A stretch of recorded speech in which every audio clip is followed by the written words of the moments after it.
Okay. So guys, actually I was about to dig in and talk about the calendar, but actually what I'd like to do, because I realized I need to record this, not that it's nice, but it's a necessity now. There's another conversation I'd like to have with you really briefly, because guys, I need your help. We need each other's help. Guys, for those of you that don't know, we are, and I'm not a doomsayer by any means, but guys, we need to talk. So we are slowly beginning to slide down perhaps this path that could end up with us either in a blended school model or fully online. We are increasingly seeing more and more cases of COVID arising in our school, and because of contact tracing, we are therefore also seeing a number of students being lifted out of school even though they don't have symptoms, simply because they've been exposed, and exposed people, if they do then contract the virus, can spread it even asymptomatically.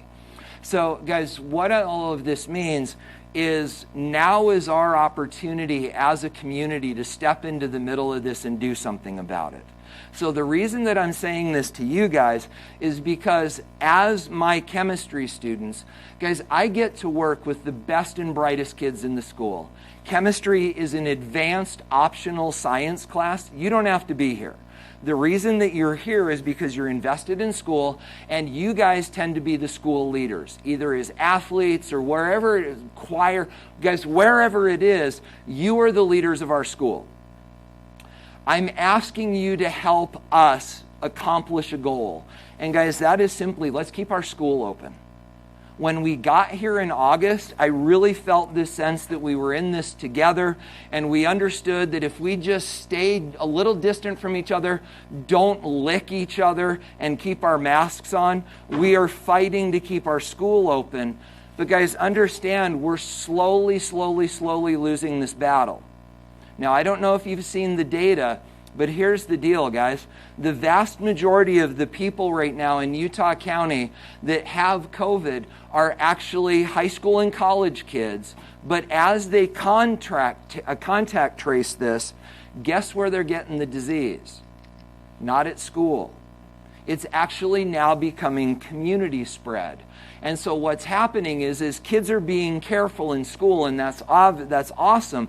But then we're going out into the rest of our lives, and we're letting our guard down. And then we're getting this sickness, and then we're bringing it to school, and we're suffering those consequences. So guys, I get it. It's hard. But gang, the only thing harder than wearing a mask and keeping your distance a little bit from your friends is being locked in your house and trying to do school over Zoom. Right? That's worse. So gang, anything, and I'm not asking you to be like hyper Nazi about this and become some fanatic, but guys, if you have the opportunity to set the tone in a social setting and go, you know what guys, it's so good to see you, but I'm just going to leave my mask on because I really like being in school. What if we could change that conversation? Because guys, we're starting to slide. And that scares me. So whatever you can do, right? Let's do our part. So there, was that kind of like a pep talk? Sort of, a little. Have you guys noticed this? Have you noticed that people are becoming more relaxed about this stuff, or is it just sort of me? Yeah. So, and guys, understand, and again, I'm not a doomsayer, right? But this is actually going to become more challenging as the weather gets cooler, because we're going to be inside more. So anything we can do now, I think we're going to be glad for in the coming weeks. Okay, so guys, with that said, we need to talk about calendar. So let's do that next. So there we go. So guys, here's where we are. We just took the last test. Stone already came and talked with me and said, hey, I need to take the test because I missed it. Guys, if that's true of any of the rest of you, if you missed the test last time, it's up to you to make arrangements to figure this out. Stone handled that perfectly. He's like, hey, I wasn't here last time. When can I take the test? My answer to him and my answer to all of you is anytime you want, just not in the mornings, because you won't have time to do it in the mornings. It's got to be after school. And we didn't talk about this. When I say after school, I mean at 12:40 and not after lunch. Does that work for you too? Okay, so guys, if you need to come and take the test, I would strongly encourage you to do it, frankly, today. I may not be here tomorrow after school, and then I'm handing back tests on Monday, which is the first thing I wanted to mention. Guys, tests come back on Monday. So when I see you on the 21st, you will get your tests back. And then, guys, remediation will run Tuesday, Wednesday, and Thursday of next week. We'll talk more about that later, but tests come back then. So, guys, with that said, calendar really quickly. This next unit that we're going to start will take us through the end of first quarter. Guys, and it's a great unit. It's really, really interesting. We're going to talk today about building some foundations.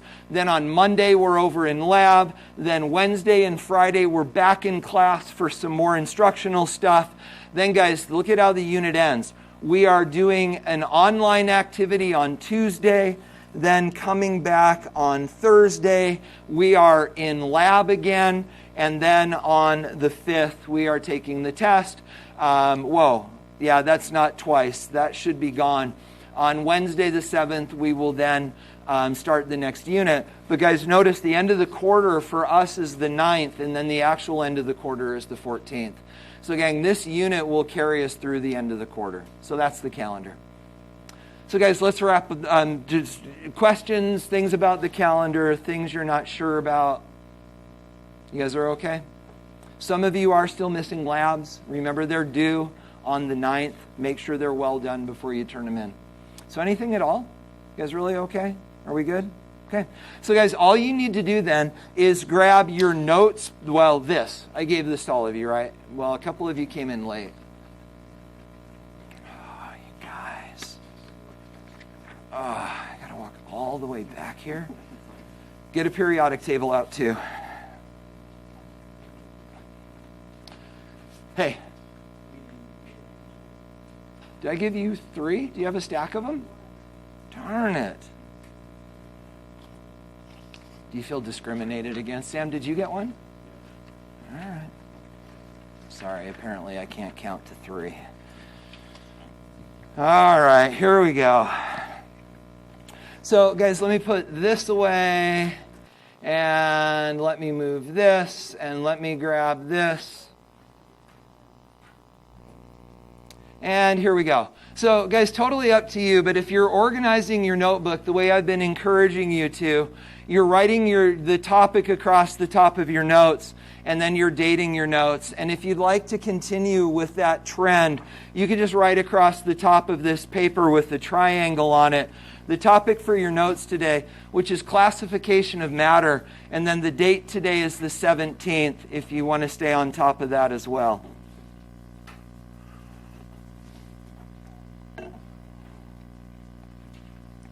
Okay, so guys, with that said, let me sort of give you a sense of what we're doing today. So guys, today what we're going to do is we're going to lay some foundation that's going to prepare you to think like a chemist for the remainder of the year. So guys, what we're going to do, using this as our guide, is we are actually going to literally lay a foundation that will allow us to speak intelligently about the stuff that we're going to do for the rest of the year. But guys, in addition to that foundation, up here we're actually going to talk about some concepts that you need to understand as well.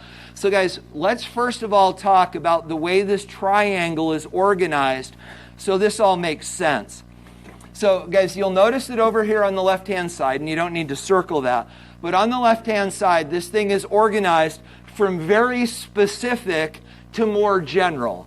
And then moving left to right, you'll notice that it goes from very ordered to very disordered. So guys, as we go up, things become more broad, which is weird because it's not drawn that way. And then as we go left to right, it goes from ordered to disordered. So here's what you're going to find. The specific stuff down here at the bottom, this is all foundational. This is bedrock stuff. Then guys, up here, the more general stuff, these are going to be concepts that you're going to need to understand in order to be a part of what we're doing for the rest of the year. So guys, with that said, everything that you need to learn today is all going to go into this table. So as we're exploring some of these ideas, all you've got to do is write down the things that come up on the screen, and we're going to get into some interesting ideas, and we'll move through this as we go. So guys, the first thing you need to do is this. If you look right here, see that line? Oh gosh, sorry. I can't touch my keyboard and the screen because things freak out. So guys, the very first thing that you need to do is this line right here, scribble it out. That line does not need to be there. It shouldn't be there. And then guys, let me explain to you the way that we're going to approach this. What we're going to do is we're actually going to start down here in the bottom left. And we are going to work our way from the left to the right, but it's really going to go like this. So guys, as we explore these ideas, we're going to go right, and then we're going to go up, and then we're going to go over, and then we're going to go up, and then we're going to go down and up. You'll see. It actually makes sense. But guys, this is the way we are going to progress through what we're going to do today. So guys, with that as a background, let's talk about our bedrock ideas. Please underline these 4 words. So gang, these are our foundational thoughts. Elements, compounds, solutions, and heterogeneous mixtures. These are the big ideas that we are going to talk about today. But, guys, as we approach these ideas, we need a lens through which we are going to approach them. And guys, this is going to be our lens right up here. So scratch this down with me. So guys, as we understand elements, compounds, solutions, and heterogeneous mixtures, we are going to do that by understanding their physical and chemical properties. So guys, I would encourage you to write down stuff where I put it, because I've already done this whole thing and I know where things will fit. So I would encourage you to put this upper left-hand corner. Chemical properties are observed by creating a new substance. Physical properties, on the other hand, do not require the creation of a new substance. And guys, again, this is going to be our lens. This is going to be our microscope that we are going to use to understand elements, compounds, solutions, and heterogeneous mixtures. We're going to talk about their chemical properties. We're going to talk about their physical properties.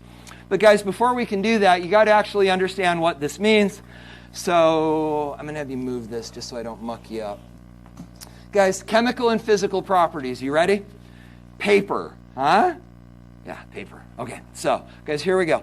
So, I'm going to show you some things that are true about paper, and I want you to tell me, is that a physical or a chemical property? Ready? This is going to be earth-shaking for some of you. Check it out.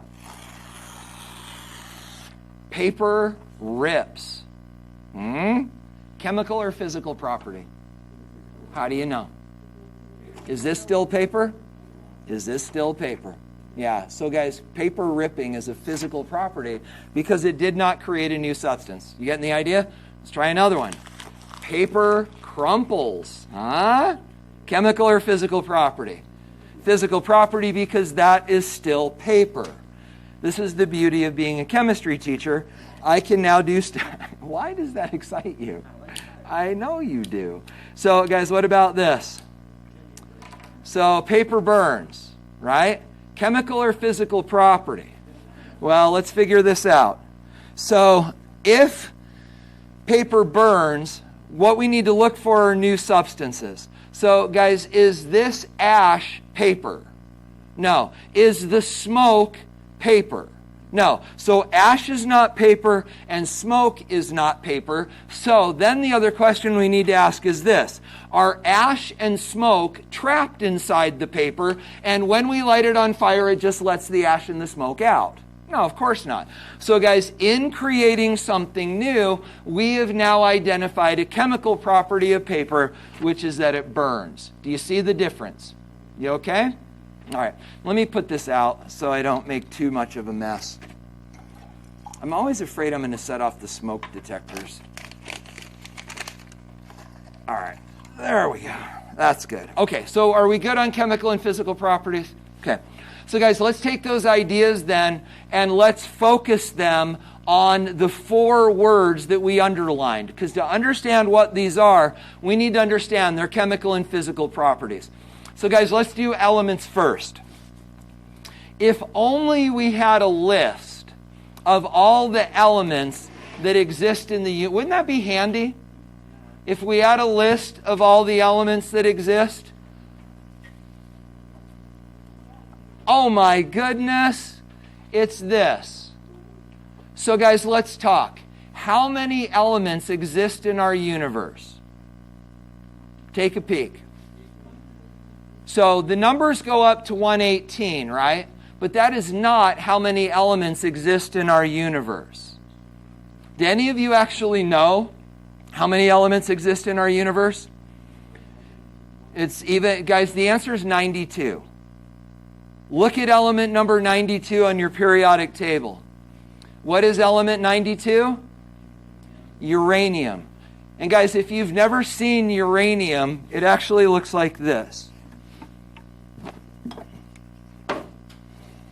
Oh, here. So guys, this is actually uranium.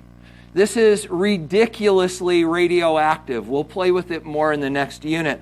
But guys, this is what uranium looks like when we dig it out of the ground. For those of you that have been to Moab, you know how you're driving into Moab and right before you come to the river, there's that big old like dirt field that's surrounded with a fence over on the right-hand side of the, do any of you know what I'm talking about?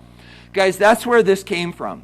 That used to be a uranium mine that was active in the 40s to fuel our bomb building efforts.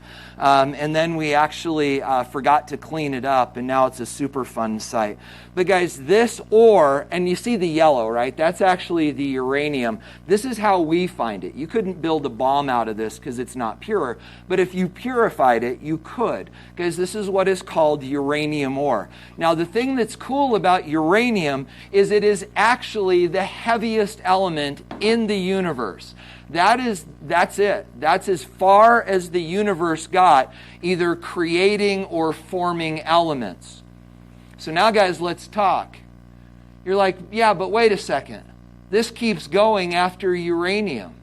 So, guys, do you know what explains all these elements that are heavier than uranium? Okay, good. So the blue is gas, the red is the red is gas, the blue is liquid, the black is solid. But you'll notice that all of these are outlines. They're all man-made.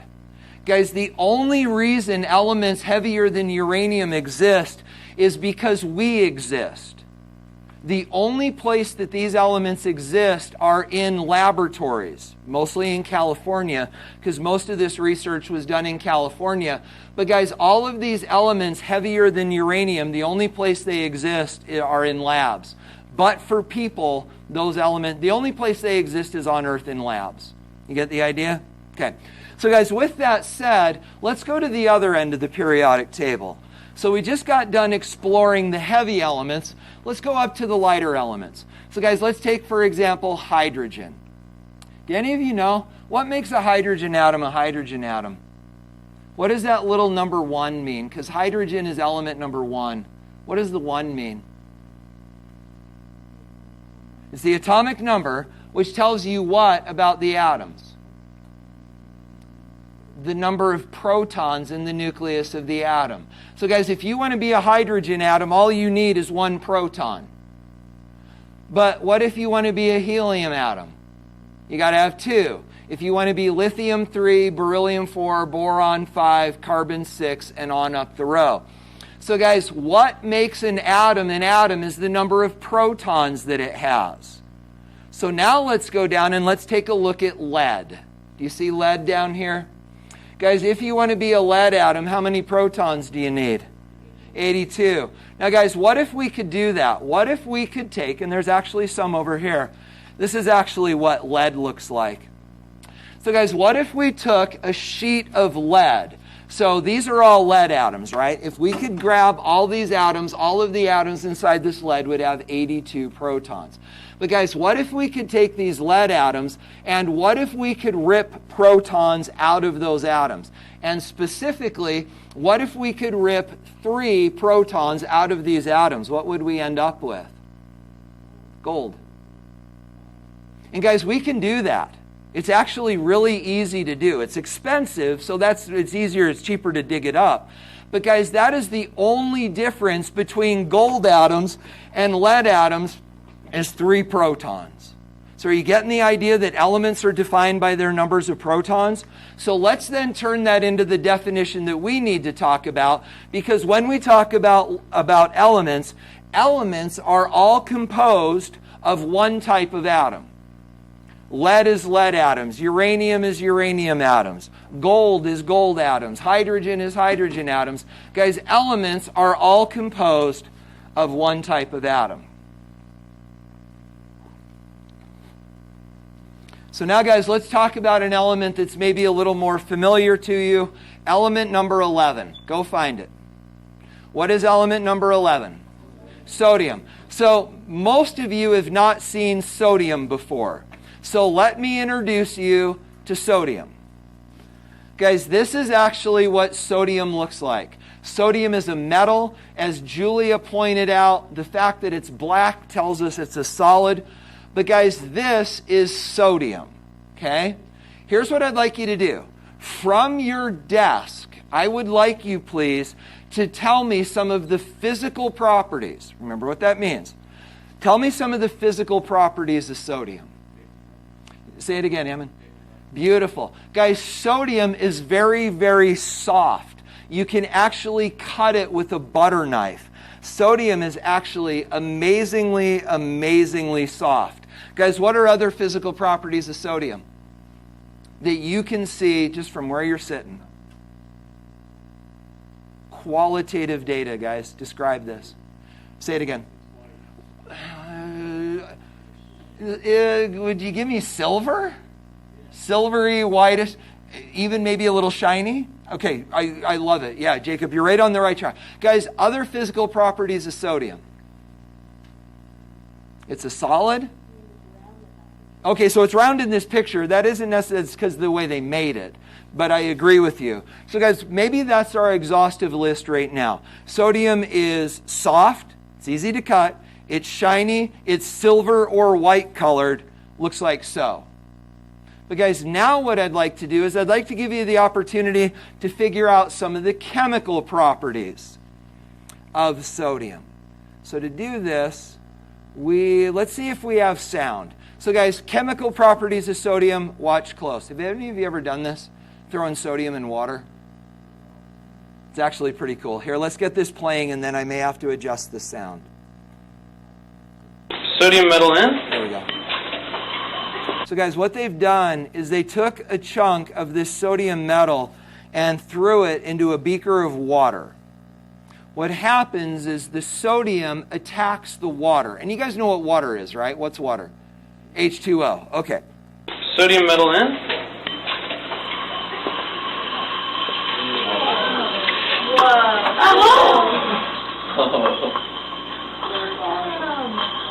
So that's fire on top of water there. Little orange flame there. It's a ball here, you'll notice. It's a round shape there. And that's because it's I think eventually it blows up. It has melted, and so that's actually molten metal there rolling around the surface. Maybe this time it doesn't. Interestingly, guys, what is the density of sodium compared to water?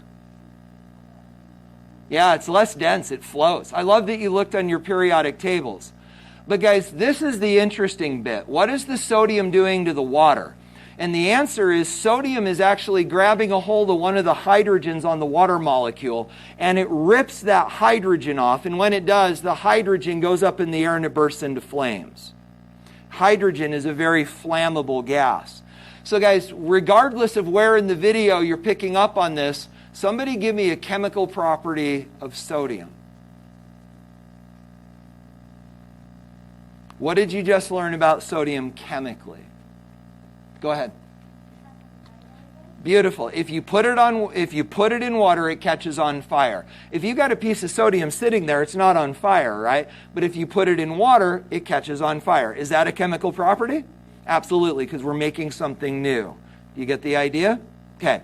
So guys, thought about sodium. We understand that sodium has physical properties and it's got chemical properties. So now what we're going to do is we're going to take this conversation and we're going to talk about another element.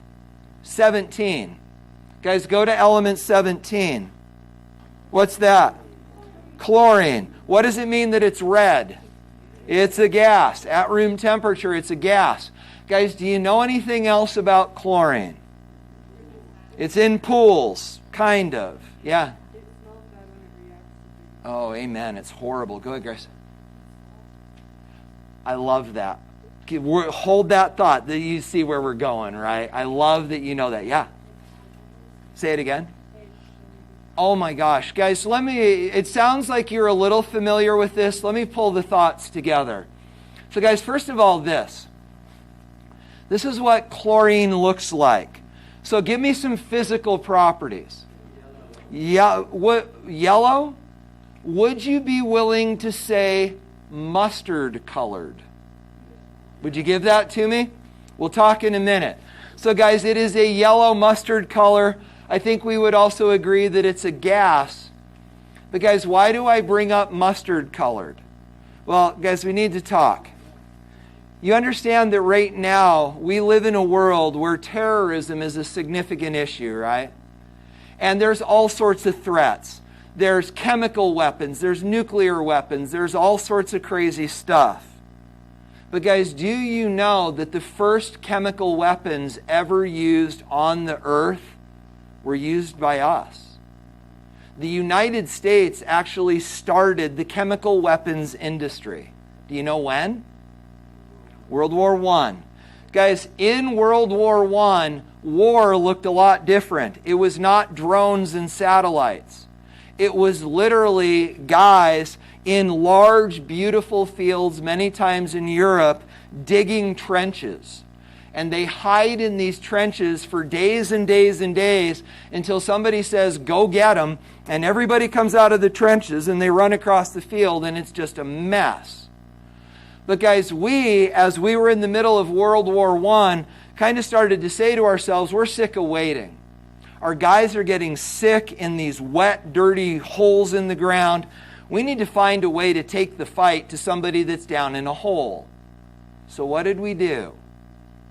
Mustard gas.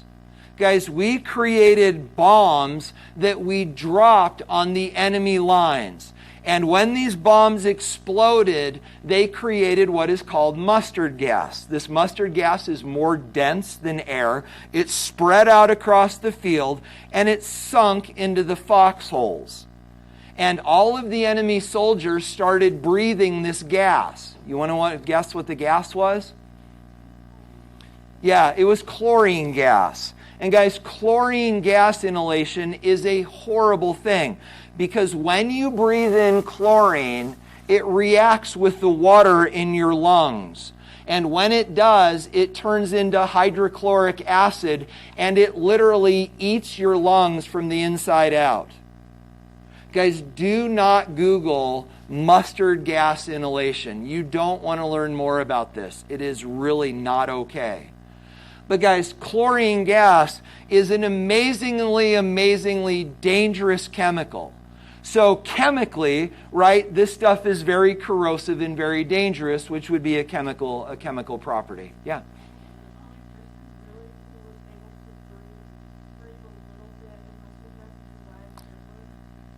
Yeah, so there are records of people that have, and you do this as well. If any of you are lifeguards at the pool, you know that there's that pump house where we introduce chlorine into the water, and you can smell it. And you're like, so you are actually breathing a little bit of chlorine, but in high enough concentrations, nobody, to my knowledge, can survive. So anyway, guys, you get on physical and chemical properties, sodium and chlorine.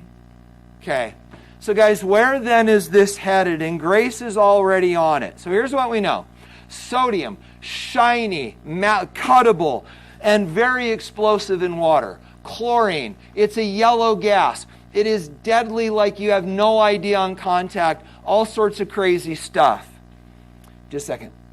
But guys, here's the thing that's interesting.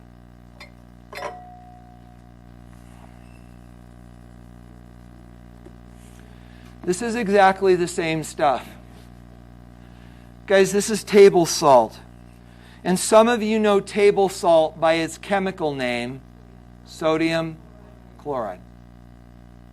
So guys, in this beaker, we have sodium atoms. Sodium atoms are explosive in water. Sodium atoms are shiny and you can cut them with a butter knife. We've got chlorine atoms that are a yellow, deadly gas that will kill you if you breathe them.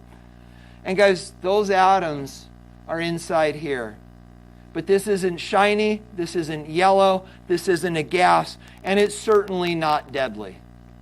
But the same atoms that we're looking at on the wall are in here. What's going on? Do you know? Guys, here's the difference. These sodium atoms and these chlorine atoms are not just mixed together, they are actually bonded together. They look like this. And guys, and the grays are the sodiums and the greens are the chlorines. Guys, when these sodium and chlorine atoms come together and when they bond together, they give up their identities. Kind of like using the analogy for marriage. You come together, guys, seriously, the sodium atoms are no longer shiny and explosive in water, and the chlorine atoms are no longer yellow and deadly. They literally surrender their identities when they bond together, and they become something with unique physical and chemical properties. So guys, what are the physical properties of sodium chloride? Well, it's white, it's a crystal, it tastes good on food. Guys, this is not like sodium or chlorine. It gives up its properties and it becomes something completely new. There's a name for that. Guys, these things are what are called compounds. You want to scratch that down. These things are what are called compounds. Guys, compounds are two or more atoms that are bonded together. They're not mixed together, but they are bonded together, and they create something completely new. So guys, here then is the question. How on earth does this happen? Well, let me show you. It goes like this.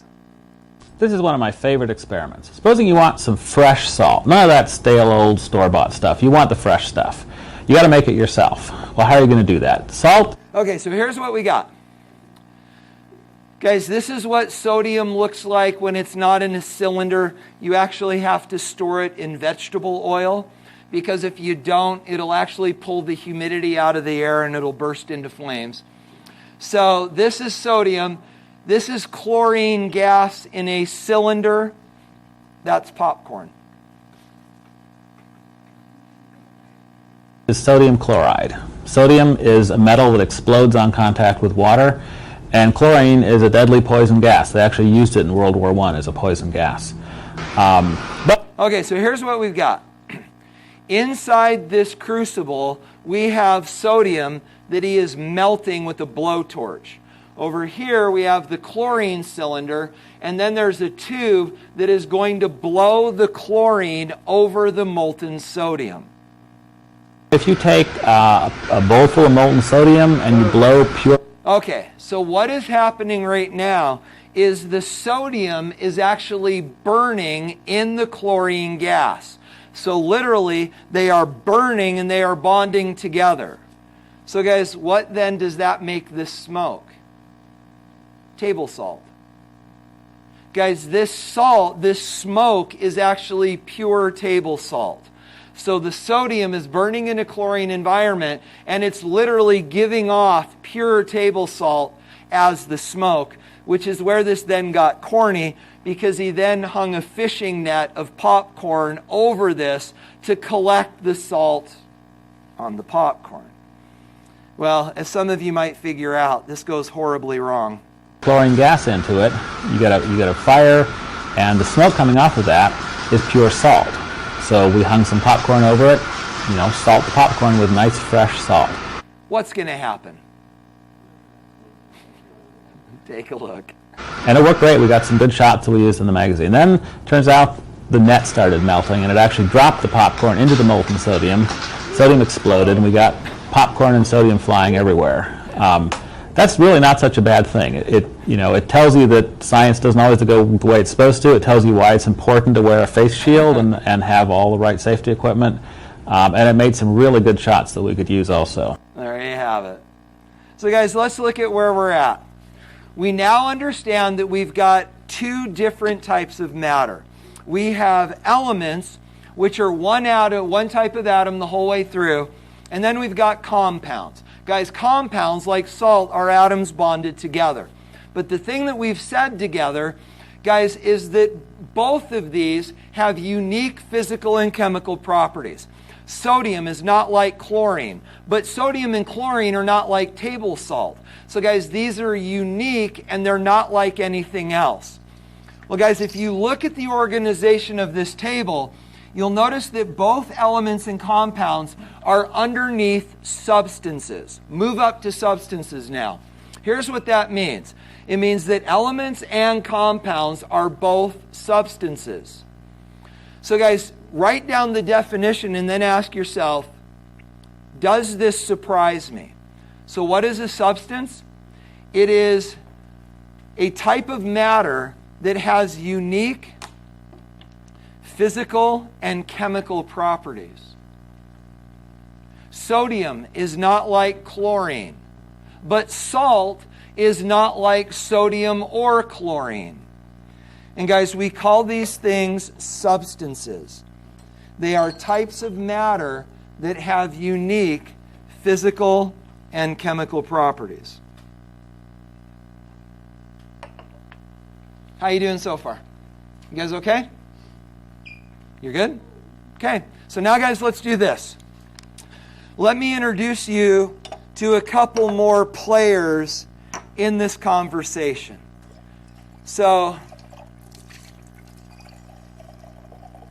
I'm just going to get some water. You guys know that this is actually not pure water. This has got minerals in it. But guys, let's pretend that that is pure water. So guys, what is water made of? What is water? It's H2O. So now let's look. Hydrogen is a gas and oxygen is a gas. But is water a gas?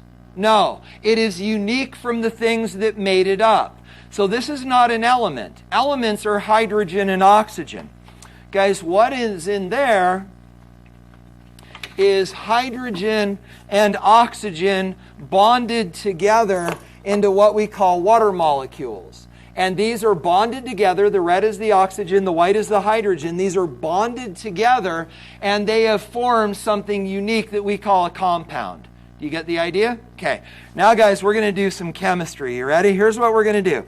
So we understand that water is a compound, and we now understand that salt is a compound because it's not like sodium and it's not like chlorine, right? Okay, watch close. Here you go. Ready? We're going to put salt in water. Now, this gets even better. We're going to grab our very favorite chemistry pen, and we're going to stir this up. All right. So guys, now the salt and the water are all mixed together. Guys, here's my question for you. Did we make something that is unique? Is salt water unique? What does it look like? Looks like water. What does it taste like? Salt. So guys, we did not create something unique when we mix those together. So when salt and water come together, they do not make a compound because they aren't something unique. So guys, to talk about what this just did, we need to bring in this idea of things being unique. So do this with me. Draw a line here.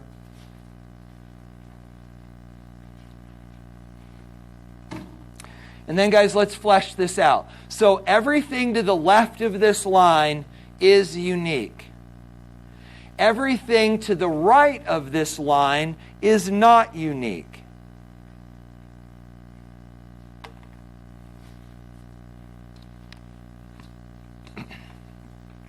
So, guys, where does salt water fall? Is it unique? Is it different from the things that make it up? It is not unique. So which side of that line does it fall on, the left or the right?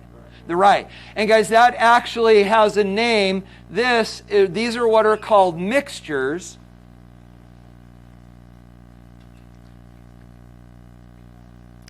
And guys, specifically, the mixture that we just made is called a solution.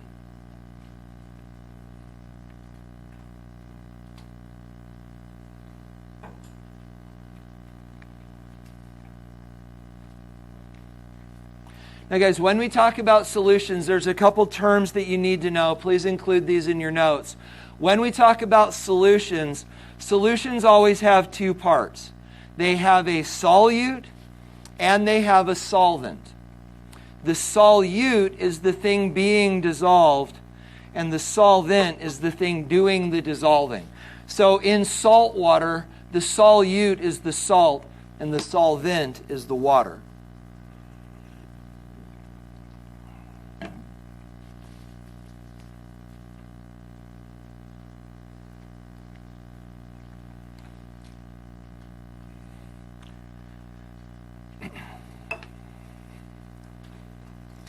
Okay, so guys, here then is where we are. Let's sort of review for a second. So we understand that elements are one type of atom. Compounds are elements bonded together. The thing that's interesting about elements and compounds is they are unique. They have their own sets of physical and chemical properties. Then, guys, we've got this other type of matter that is not unique. These are what we call mixtures. Now, guys, understand that some of these mixtures are what we call solutions. And in a solution, we have a solute and a solvent. So guys, this then becomes the idea. And it's kind of a stretch, but let me run this question by you. So guys, let's say, for example, we take an element like lead, or we take a compound like, where'd my salt go? Like salt. Or we take a solution like salt water. So now we have an example of each. And guys, this is a hard question.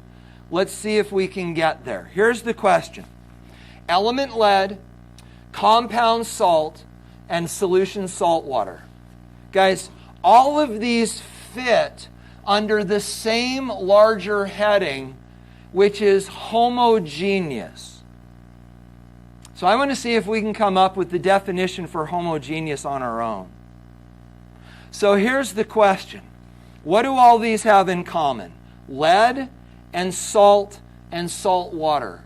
What do they all have in common? Because if we can figure that out, we now know what homogeneous means. Guys, here's what I'd like you to do. Do you understand the question? What do lead and salt water have in common? What I'd like you to do for about the next 30 seconds is talk to the person next to you about this.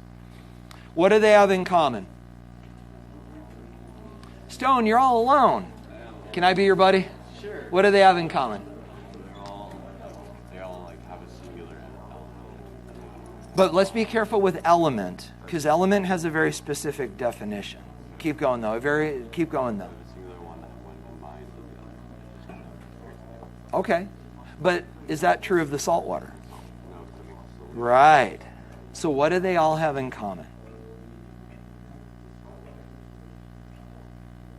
It's tricky, right? Guys, you got about another 5 or 10 seconds.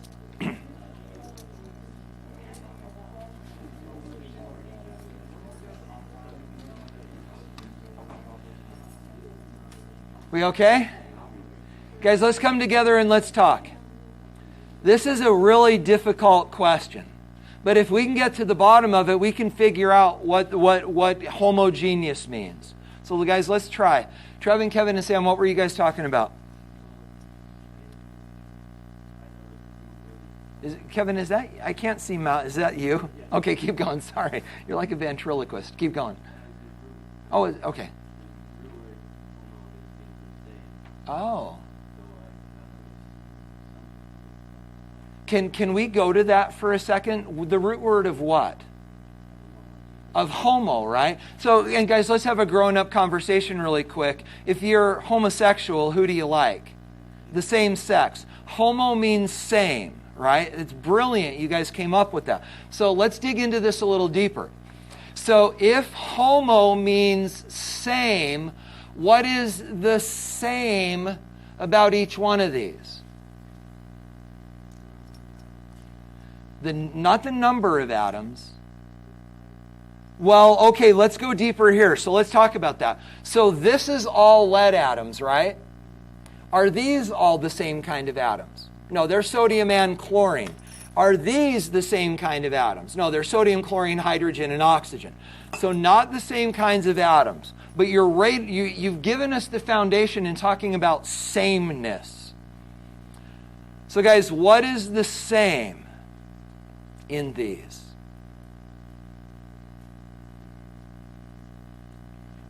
I think you may be thinking about it a little too deeply. Max, was that you?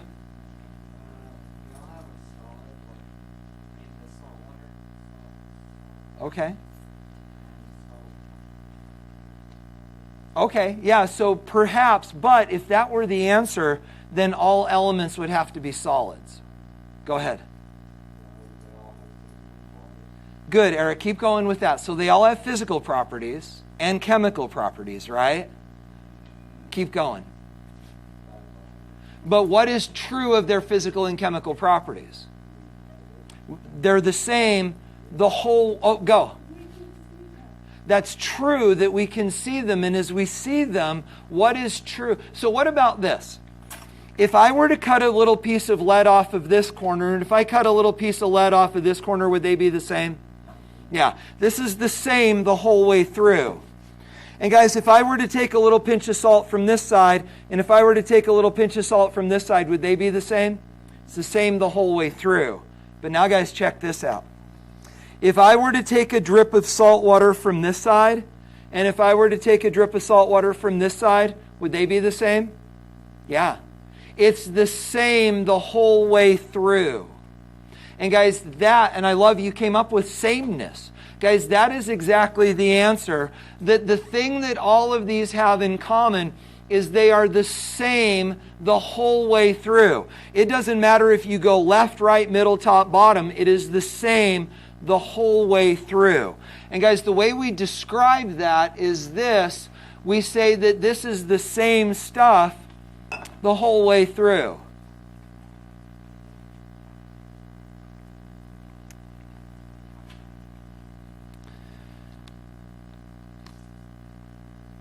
So you guys now ready for the logical leap? If homogeneous is the same the whole way through, what about heterogeneous? Not the same the whole way through. And guys, we define that as being many types of matter.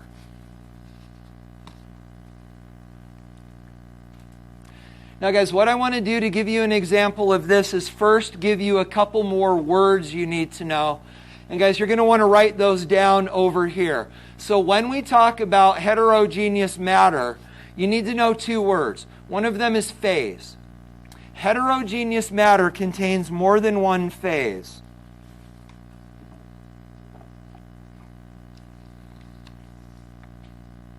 So let's define phase. Phase is a physically separate component of a compound, of a mixture.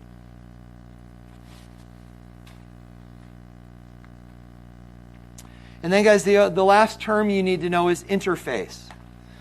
An interface is the place where these phases come together. I'll show you an example. And then guys, we got about 3 more minutes together and you'll get your homework done. And then by the way, when I see you guys on Monday, I'll give you your test back, and then we're going to be over in lab mucking around with all these ideas, playing with centrifuges. It's a good day.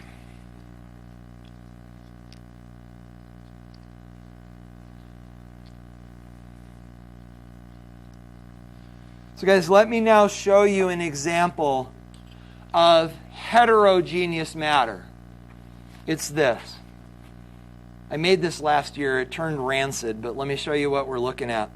So guys, in this Erlenmeyer flask, down here in the bottom, we just have water, but I put blue food coloring in it just so it stands out.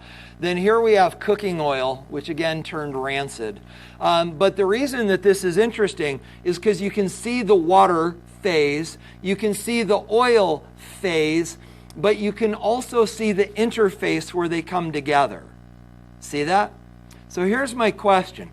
Guys, how many phases are in this Erlenmeyer flask? I would argue 4.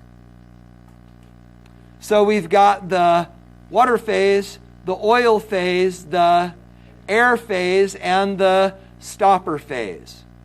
But guys, all of these phases then have interfaces where they come into contact. And guys, that makes this a heterogeneous mixture. But guys, check this out. What if we truly make it a mixture? Yeah, yellow and blue makes green. What do you know? But guys, is it still heterogeneous? Does it still have phases and interfaces? So guys, let's put it to the test. If I were to reach over here and grab some of this, and if I were to reach over here and grab some of this, would I be grabbing the same stuff? No. Because if I reached in on this side and happened to grab a glob of oil, I'd get oil. And if I grabbed a glob of water, I would get water. But the true way to tell is leave it alone. And what's it going to do? It's going to separate. So guys, let's then talk about the other kind of mixture that we discussed. So this is a heterogeneous mixture. It is not the same stuff the whole way through, and it is separating. This is a homogeneous mixture, which we call a solution, and it is the same way the whole way through. Will this separate? So long as the water doesn't evaporate. Will this ever separate? Never. So guys, the idea here is, and you can even see it separating now, this is heterogeneous. It has different phases and interfaces, and it will separate. This is homogeneous, the same thing the whole way through. We call it a solution, and it does not separate. Now, could we separate it? How do we get the salt back? Boil off the water. But left on its own, it will not separate, and this will. Do you see the difference between homo and hetero? Okay, one last thing to do. So guys, let's go to the very tippy top, and now we need to define matter. And matter, guys, is simply defined as everything. Anything that exists and has mass. So gang, all sorts of new ideas, all sorts of terminology. There's the possibility that your head is spinning. That's what this homework is for.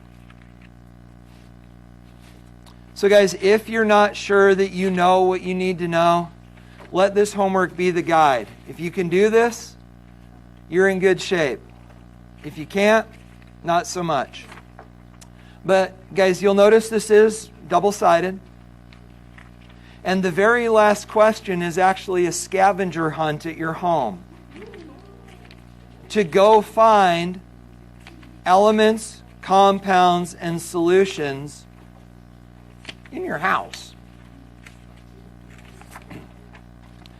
So, guys, let me explain to you how this is then going to unfold. When I see you Monday, we will turn in this homework assignment.